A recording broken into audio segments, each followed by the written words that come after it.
Hey, friend, and welcome back to the Energized Hairdresser. How are we doing? How's everyone's weekend? I had a giant weekend, so I'm coming at you later than I normally do on a Monday, but we're still here. And, I hope that as I learn how to podcast and B, learn how to, find my space in this online world, that you can still show up, even if it's not perfect. So I hope by just being here, doing my thing, and showing y'all that even if you feel that you have to do things perfectly, we don't. Because as a recovering perfectionist, the goal isn't about perfection, it's about doing. So here we are. So let's talk about today the nervous system side of salon life that no one talks about. Because a lot of hairdressers think they're just tired or that they need to get better at time management or the classic, "I'll just carry on," when really it's not just part of a job.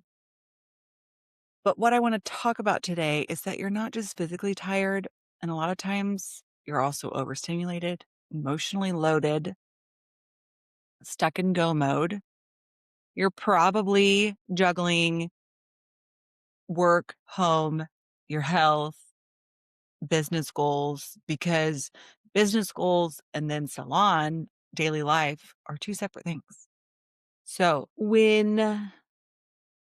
so basically you have a giant plate that you're trying to do all the things with, okay?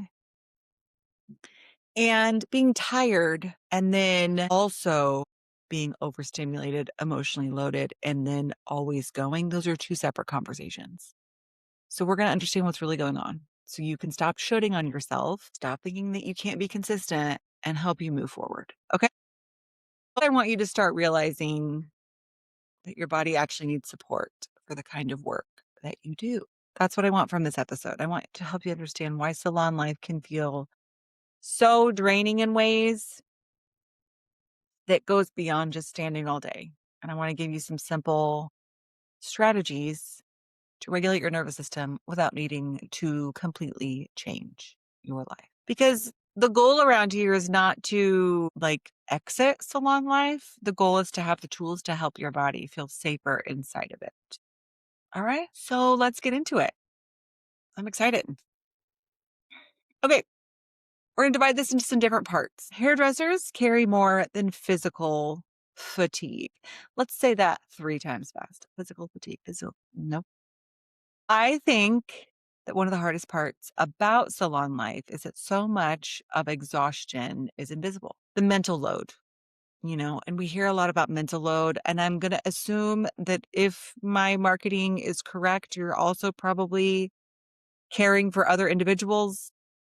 So not only do you have the salon mental load, but you also have the physical part of being a hairdresser. And you also have the mental load of just your life. Okay. So people can understand that standing all day is hard. They can understand that your back can hurt and your feet hurt and your shoulders hurt. But what they don't always understand is what your nervous system is carrying all day long. As a hairdresser, you are talking all day, listening, formulating, reading people, praying that your hair does what it's supposed to do. You're managing time. You're working in a constant noisy environment. You're adjusting to different personalities. You're trying to stay on schedule, remember formulas, love what you did last time. That client loved what you did last time, but yet didn't get it wrote down. Happens to the best of us. And you're trying to stay kind and present even when you're tired. That's a lot. That's a big carry. And when you do that for hours at a time, your body it's not just getting physically tired. Your nervous system is also taking a huge amount of input. So when you get to the end of your day and think, why do I feel so done? Why do I not want to, why can't I hold a conversation? Why am I so irritable, grumpy? Why am I literally spent, physically exhausted, but yet still feel like you can't really calm down. So if this is your life, there's nothing wrong with you. Your body has literally been in a constant state of activation, from the time that you started working to the time you were finished. Because what we do not understand is we tend to shame ourselves for how we feel, but when we think we should be able to handle it better. But salon life is a lot. I think also, too, you kind of go in phases in the salon world that you're going to carry. Maybe the first 5 years you're building, you're still trying to get a handle of what it is you're trying to do. You're testing out different products and then figuring out what you enjoy, what you like, what works well. You're learning, you're just so thirsty for knowledge. And then you're also, like physically hungry because if you're building your clientele, like you're probably not getting paid. I mean, until I started working for myself, like when you work off commission, which I don't think this is really allowed, but like when you work off commission, like there's no base pay. And the more you're there, the busier you're going to get. But if you're not busy, if you don't have clients, then you're not making any money. You can't make any money until you start getting more comfortable with what you're doing. So then that's a whole other kind of mental load. And then second phase is like probably 5 years, 3 to 5, maybe like 1 to 3 year building, getting your feet wet, figuring things out. And then especially whether you're assistant or not. And then you get to like year 3 to 5, 3 to 10. Oh, you're good. After 10 to 15, you probably have your steady clientele. Maybe your life has changed from when you started working here or working behind the chair to now. So then you're trying to figure out like, okay, well, how do I juggle motherhood and hairdressing? How do I juggle school and hairdressing? And like, so man. And then after 20 years, you're just, I don't want to speak for everybody, but like I got my people, I want to take care of them. But and especially after I was diagnosed with my autoimmune, I had to physically fight tooth and nail to stay actively present with what I was doing.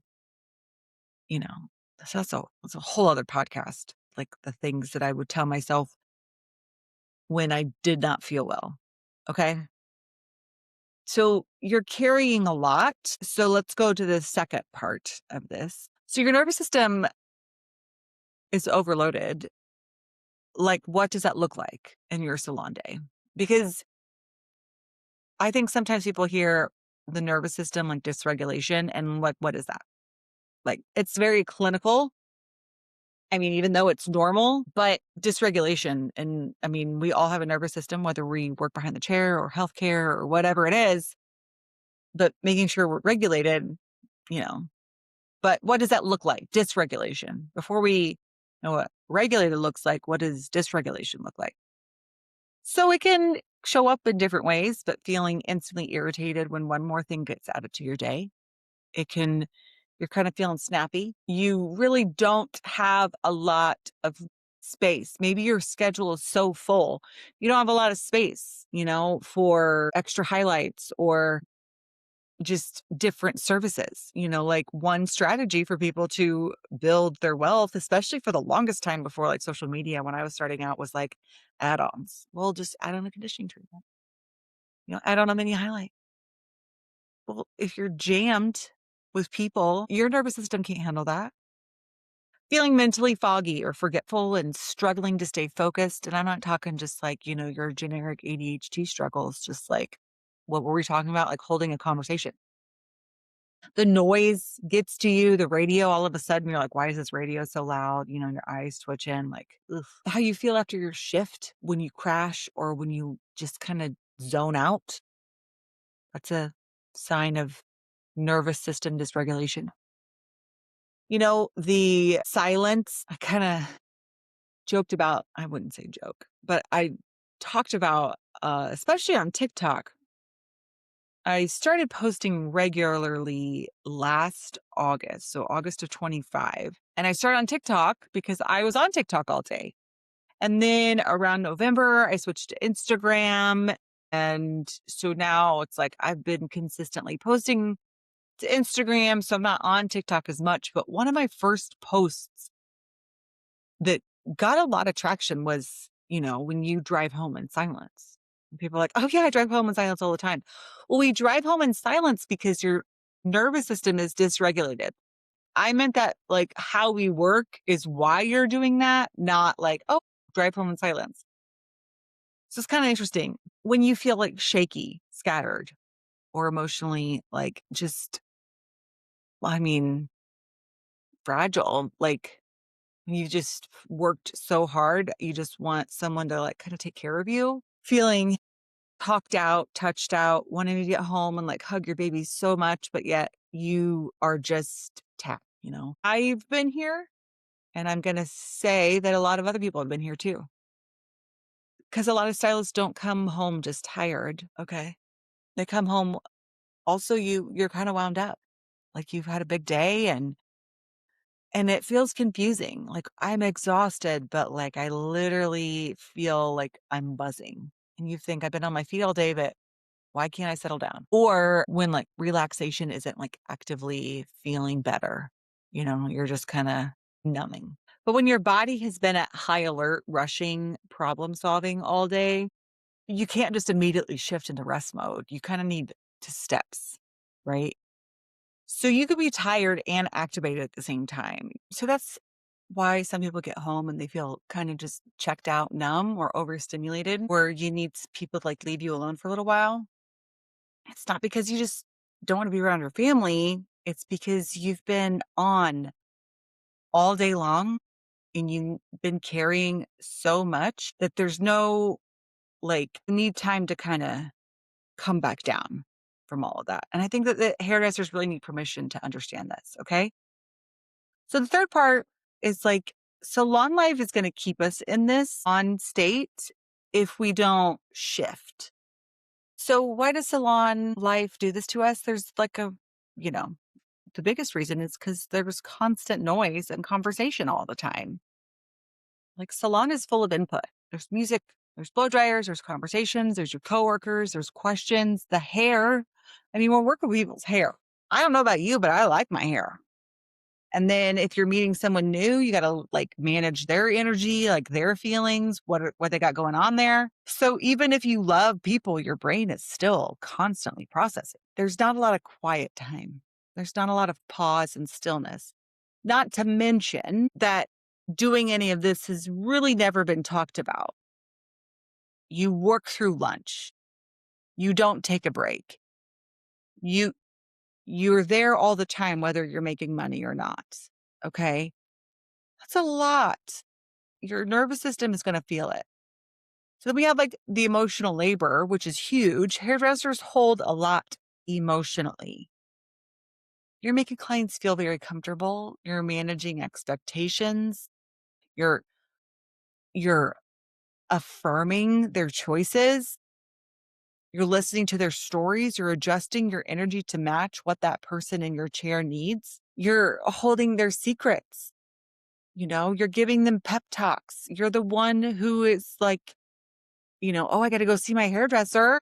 They got all the tea, and we think now, like, I mean, I don't really know tea. I don't have a lot of tea. Okay. I'm a recluse. My salon is in the middle of a cornfield. All right. I got chickens outside. And so I'm not like, if you're coming to me, you're not coming to me for tea because I don't really know that. Okay. But people have this expectation, oh, the hairdresser, and then, oh, like gossiping all the time. Oh, did you hear about so and so? Like, no, I didn't like because I'm over here just trying to do my things. Okay. So it's emotional labor, and it costs energy. So then you have like time pressure. The clock can keep your body in stress mode all day long because you're looking out at the time, trying not to fall behind, trying to squeeze one more thing in, trying to move faster.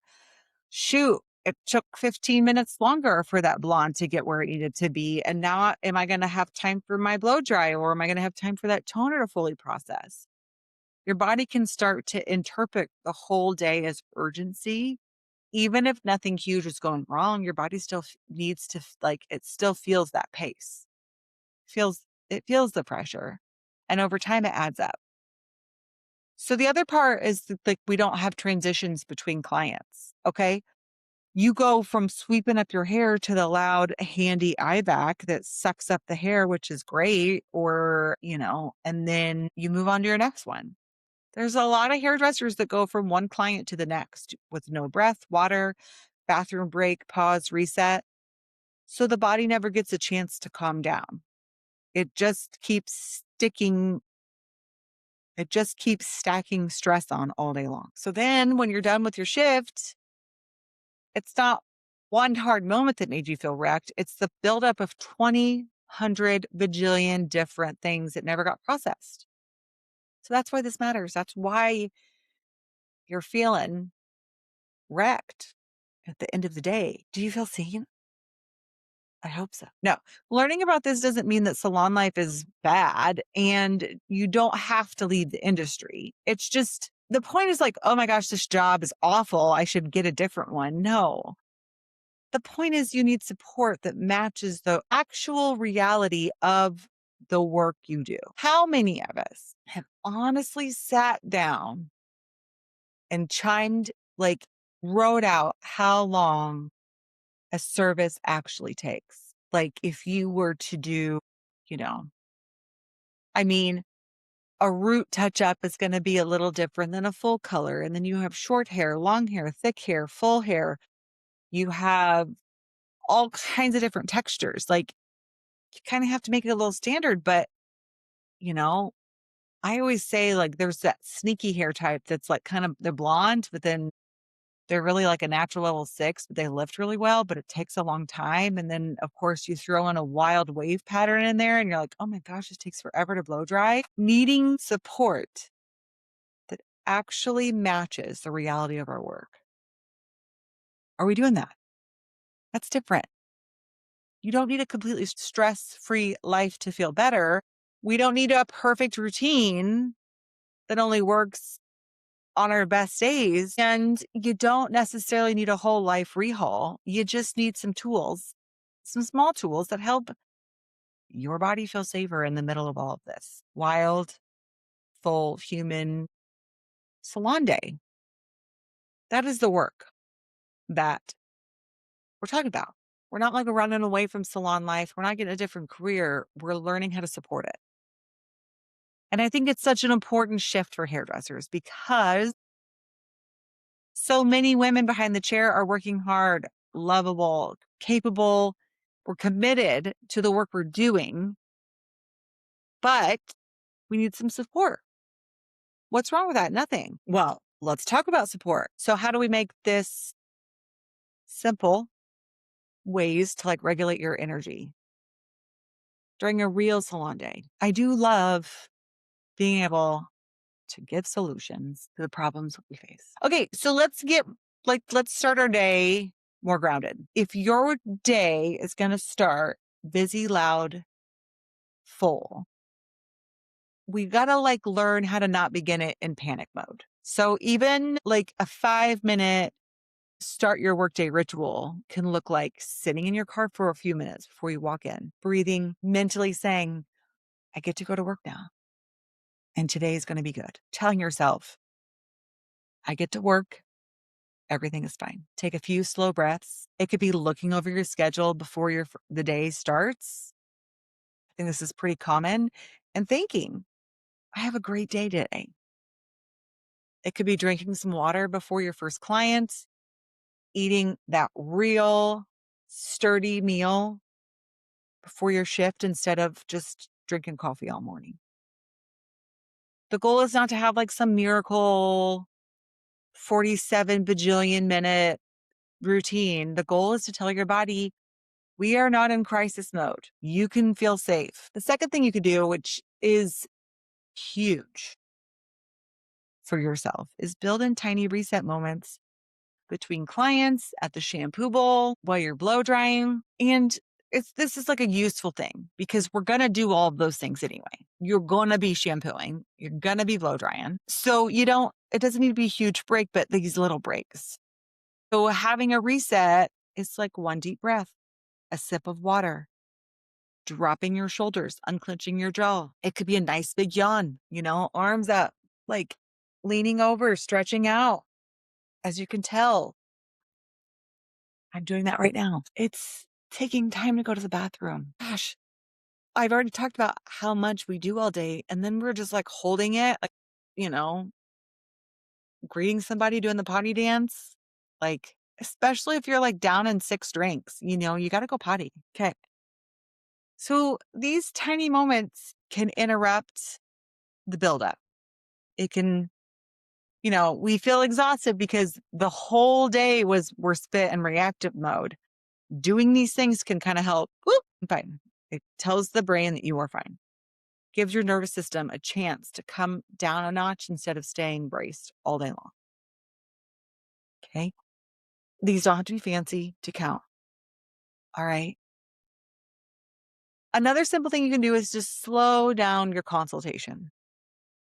I think I talked about this on my last episode where I have a stool before each consultation and I sit down and I look them in eye to eye because rapport, you can calm somebody down by mirroring their actions. So they're sitting, you're sitting. That's going to put your client in a more relaxed state. You also get a chance to sit. They cross their legs, you cross your legs. They fold their arms, you fold their arms. You're subconsciously putting them at ease and they don't even know it. So it's a small change to sit down while you give a consultation, but it helps your body stop doing everything in a rush pace. If you cannot sit down, one salon I worked in, I would turn the chair kind of away from the mirror and I would almost like lean against my station. Tell me about your hair. That would, like, you were looking at it in the face. I think it's for hairdressers. We're so used to looking into the mirror and having conversations through here. But you got to remember, clients don't look at themselves like we do all the day long. Okay. I mean, we're in front of a mirror all the time, but people see themselves like once or twice a day when they go home and they see a mirror in their bedroom. That's it. Like we're used to having conversations in the mirror. Plus, there's nothing more. I think that being in the salon chair is like probably worse than like your yearly doctor appointment. You're vulnerable. You don't look right. Everything, it's just like angles. How often do you notice someone sits down and they immediately like adjust their shirt? Okay. So by having a seat facing them away from the mirror, like you're able to impart some rest into your day. So the other thing is supporting your body with food and water. I know it's huge. Obviously, I've talked about this quite a bit, but I can't talk about the nervous system without talking about fuel. So if we're not feeding ourselves healthy, nourishing, wholesome foods in a consistent manner, because when you're underfueled, dehydrated, and running on stress, everything's going to feel harder. You're going to be more reactive, irritable, shaky, foggy. So like, of course, like your nervous system's basic physical support is fuel. That means eating before your shift, making sure you have like a snack with substance. Okay. Keeping some backup fuel at your station, drinking water. One cannot survive on Alani alone. Not waiting until you're completely wrecked to take care of yourself. Sometimes what feels like an emotional problem is actually the body that has not been supported. So sometimes you don't need a deeper breakthrough. You just need some lunch. Can I get an amen? Okay. And it matters. Like you need to eat food. I want you to kind of, now that we've talked about this, we got to be aware. A lot of us are used to overriding ourselves. We don't notice tension until we're in pain. We don't notice stress until we snap at our children. We don't notice hunger until we're already shaky. So one thing that you could do to start building this is earlier awareness. Ask yourself, am I clenching my jaw? Am I rushing more than I need to? Am I holding my breath? Have I had water? Do I need a 30-second pause before my next person? 30 seconds is not going to wreck your schedule. You're not like obsessing over yourself. It's just noticing sooner so you can build in that support. Okay. The after work part of this puzzle is because really at the core of what I'm doing is I'm helping you sustain your job, your career. So then you have the stamina to go home and enjoy your life. So when you get home, you should be able to rest. Your day is over. But instead, if you feel very activated, if you feel irritable, you need quiet time, you can't settle in. This is what's causing that. It's just because you've been in such a reactive mode throughout your day that that's how your body is used to living. So if you've spent all of your day in performance mode, alert mode, rushing and constant input, your body may need help transitioning out of that. So an after work ritual can be very helpful. It's not because it's trendy, but it acts like it tells your brain, hey, we're going from one thing to another thing. We're leaving work now. The transition could be driving it home without stimulation. Intentionally saying, I'm sitting in silence. It could be going, okay, when I get in my car, I'm going to take 10 long, full breaths. It could like washing your face as soon as you get home, drinking water before you start the next thing, maybe taking a short walk, few deep breaths before you walk into the house, and not immediately jumping into everyone else's needs without a minute for yourself. Even one small ritual of these can really help your body shift. Because if you go straight from salon stimulation to home responsibilities with no transition, it can feel like you're on from morning to night. And that's exhausting. So, the main thing I want you to take away from this is salon life is demanding. It's physically demanding, but it's also emotionally demanding and neurologically demanding. It's a big word. You carry noise, bull, pressure, constant interaction and time stress. So you don't need to do more. We just got to build in that support, plan out a better breakfast, pause between clients, grounding those consultations, and a water bottle that you're actually going to use, a transition ritual after work. But those things, they matter because they tell your body, am I paying attention to what I need? That's going to help you. So if you've been feeling overly drained, overstimulated, you just can't come down after work, I want you to know there's nothing wrong with you. You may not just be super tired. You may be carrying a ton of nervous system overload from the reality of salon life. And the goal is not to escape it. The goal is to support it within your body. So this week, let's pick one thing, a tiny pause, a snack, a breath, a reset between clients, or you could start your after work ritual. We don't need a giant overhaul. We just need to support ourselves a little bit sooner because that counts. And if this episode has helped you, send it to another hairdresser who might want this reminder. Okay. So I'm here for you. If this episode spoke to you, come find me on Instagram and tell me what part of salon life dysregulates you the most. Cause I always enjoy, I don't even know who's listening to this podcast, but clearly people are. I enjoy it. I like it because I can go deeper than what I'm talking about on social media. I'm not restricted to a time limit. I feel like we can actually solve problems potentially here. Here we go. I hope this will be helpful and we'll continue to apply it to the salon life so you can go out and enjoy your life because that's what the point is. So I thank you all and we'll see you on the next one.